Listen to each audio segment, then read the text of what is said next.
That's right, but whether or not it's legal to shoot an intruder just for stepping foot in your house is not so cut and dry. Here's News 13's Amanda Goodman with when it is not okay to shoot.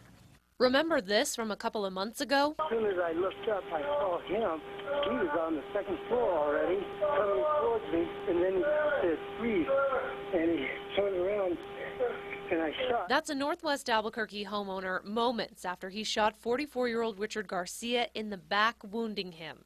Police say Garcia, a career criminal, broke into the house. Widespread knowledge seems to be that if someone's in your house, you can shoot them. The reality is no. There needs to be a credible threat to serious bodily harm. In the case of Richard Garcia, the homeowner felt Garcia, who had a knife, was a threat. The homeowner will not be charged. But what about when the person doesn't have a weapon? That's when things get a little bit more complicated. Retired APD Sergeant Damon Fay teaches a concealed carry course. Somebody merely being in your house could have been drunk and simply trying to find their own house. Fay says if someone is in your house but they don't appear to be armed, you should announce that you are and that you called police. Sometimes that may be enough to scare them off. He also says there are certain times when you should never fire. No deadly force for misdemeanors. Secondly,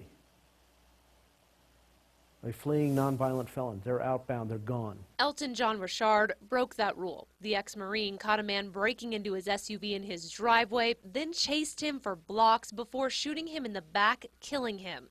Richard pled guilty to voluntary manslaughter in 2006, but was set free after a public outcry. Fay uses both cases as examples. He says if you still aren't sure when it's justifiable to shoot, think about what others would do. The law requires us to be reasonable. Would a reasonable person in a similar circumstance say, yes, I probably would have done that too? Amanda Goodman, KRQE News 13.